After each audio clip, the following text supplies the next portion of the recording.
Today, I want to talk about goals and active choice for motivation. Welcome to the Goal Doctor podcast. I'm Brandon Gamble, and I'm the Goal Doctor. All right. I looked up 2 quotes today on active choice. So last time we talked about 3 indicators of motivation. And the first of those indicators is active choice. The other 2 are mental effort and persistence, and we'll get into those in later episodes. But right now we're focused in on choice. And the 2 quotes I have today, one is from Stephen Covey and the other is from John Maxwell. They're both so good, I had to keep them in so we can really kind of digest these great ideas. So first, Stephen Covey says, "We are the creative force of our life. And through our own decisions, rather than our conditions, if we carefully learn to do certain things, we can accomplish those goals." John Maxwell says, "Life is a matter of choices, and every choice you make makes you." Once again, that's Stephen Covey and John Maxwell, really talking about choice and how important it is to our lives. Well, I'm looking at motivation today, and particularly as it relates to goals. And so I wanted to share a couple stories. I couldn't choose between 2 quotes, and I couldn't choose between 2 stories. So I'm going to tell you about my choices in middle school and my choice for high school. So in middle school, I had a rough time. I thought 4th grade was bad, right? I was in and out of the principal's office, a lot of drama. 5th grade, I had a very strong teacher, and I stayed in trouble all the time. And it was bad, but I knew exactly what I was getting. But 6th grade, something really messed me up. I discovered girls. And so this is a foreshadow for a couple episodes later, but I'll tell you about a fight over a girl. However, let me just focus in on 6th grade. And yes, by 7th grade, I was just awkward and weird around girls. And it led to me being suspended. I wrote this really bad note to this girl because I was afraid she didn't like me. So preemptively, I was going to try to stop that. Yeah. This could be a whole nother therapy session, but I'm just saying I had some issues with girls in 7th grade. And I was too shy. And I made a lot of excuses, like I'm too black, I'm too short, I'm too, macho. I don't know, whatever I had in my head. It wasn't working with the girls in 7th grade. Sometimes it did. I mean, I'm not going to lie. But I think that was just the odds, right? I'm so interested in trying to speak to so many different girls that maybe one will at least give me the time of day. And that's what did happen. But that's not atypical for a lot of other men who I spoke to who lived their middle school years in the 70s or 80s. On to 8th grade, because that's where I had to make the big decision. So I was getting into still more trouble in my interactions with girls. I didn't quite know how to talk with them, and they were like, he's weird. And so I spent way too much time worried about these things in between classes, so I ended up tardy to a lot of classes. And then one time I got into this whole argument with this girl because I thought she liked me, but she didn't. And she really, really didn't, because I did something that was just dumb, right? I was insecure and frankly going through a really bad cycle about who I thought I was, right? I thought I had to have a girlfriend to show that I was really a man. And I really am apologizing to my mom and dad because I put them through a lot, and the principal had to call about this issue because the girl, frankly, she wanted to just beat me up. And she was swinging and punching at me in front of everybody, and it was embarrassing, and I was in a lot of trouble. And my parents just decided, like, look, you need to go somewhere else. And they made the choice for me, right? I went to public school with my mom, who was a math teacher, and I ended up at that public school. And the funny part is, I thought I was tough and able to, just deal with, getting in trouble and all this and that. These kids took it to another level. It wasn't that they were worse than me. It's just that they were more of them, right? I went from a school that had maybe 100 kids in middle and high school to a middle school that had over 2,000 kids. So I kind of toned down whatever was going on with me and the girls and just focused in on my books. But after all that drama in middle school, I had a tough choice to make. And my parents, I think they knew as well, and they saw that I needed to be more actively involved in the choices that I was making regarding my schooling. So my parents took me to my favorite Mexican restaurant.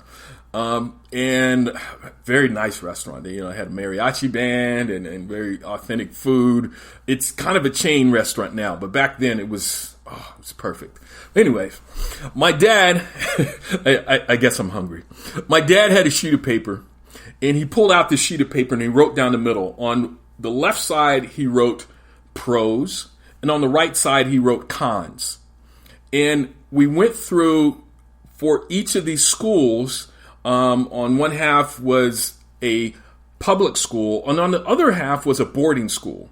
Now, there was a new public school that, everybody kind of wanted to go to. It was kind of the new talk because it was right in between like 3 different cities. So I grew up in the Tri-City area, so Oceanside, Vista, and Carlsbad.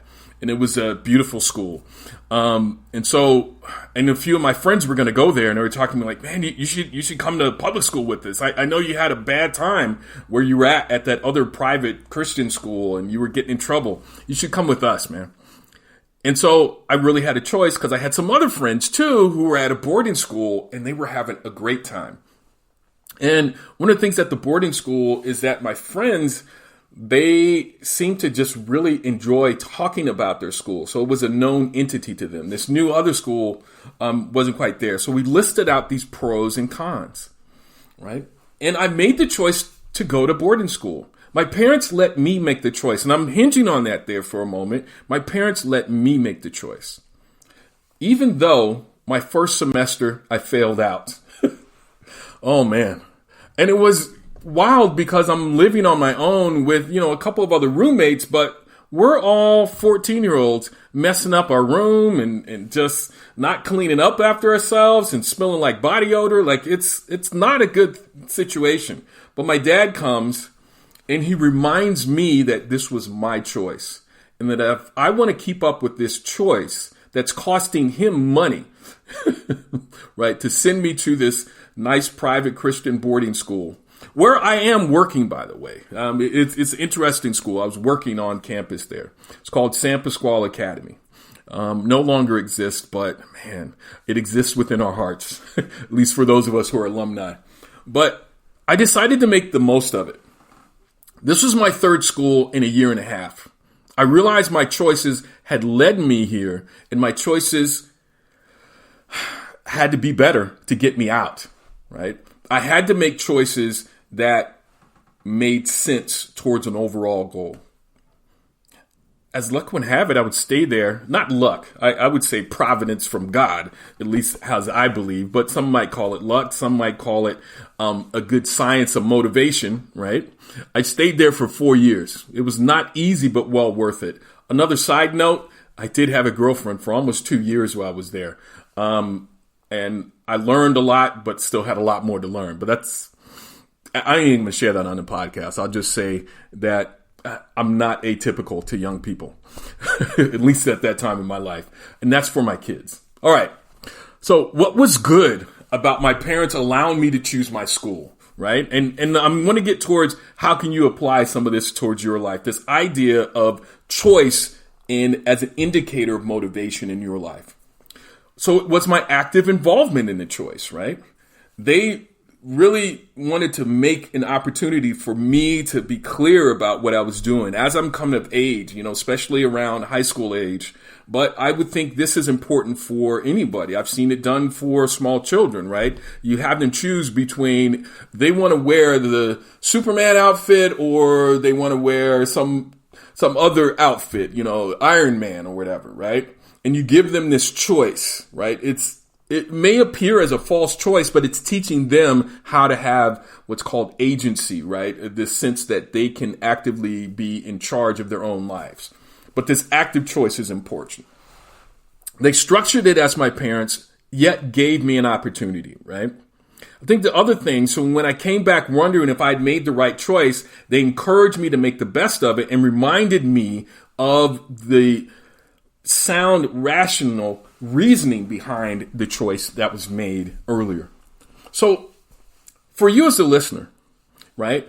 And I want to think about you actively involving those you want to motivate in their choices for their lives, or as yourself. So as an indicator of strengthening motivation in your effort or their effort towards goals, how are you, involving them in their choices? How are you structuring that piece? Whether you're a manager or leader at your job, whether you are, seeking your own goals, but really looking at, man, I feel like I'm being forced into this. I feel like I'm being pushed into this. How are you able to make quality choices about that? And then once a person chooses to pursue something, they're more likely to persist without someone standing over them, right? Whether it's parenting, school, work, whatever life pursuits. But if it's seen as a punishment, once the punishment is lifted, right? Like I have no choice, I'm going to go back to doing what I want to do because it feels better. Man, I'm going to say this last thing about choices too. And I'm having this great conversation with my daughter who's considering graduate school. And I was shared with this by one of my professors at University of Southern California, Dr. Stu Gotthold, who taught our leadership course. And he said the hardest thing about choice is when you have two good decisions to make, all right? And thinking that through. But once you've thought that through, you're more likely to persist and pursue that. And that's really something that I learned going to graduate school in two different times, right? Is this, once you end up there and you make that choice, you really want to pursue that and you want to persist. And persistence will be a discussion about our next thing. But I'm very excited for my oldest daughter pursuing graduate school. And I just want to always give her a shout out because she's amazing. All right. So next time, we will talk about how mental effort as an indicator of motivation can be impacted by life challenges, such as learning disabilities, trauma, and negative self-talk. So that would be part 2 of our motivation indicators related to goals. Man, thanks for listening. I'd love it if you'd be able to, if you contact me or email me, if there's a subject you'd like to hear me talk about, particularly related to goals. I'd be more than happy to do that. That said, I'm the Goal Doctor, Brandon Gamble. I hope you enjoy each moment as you continue to reach your goals.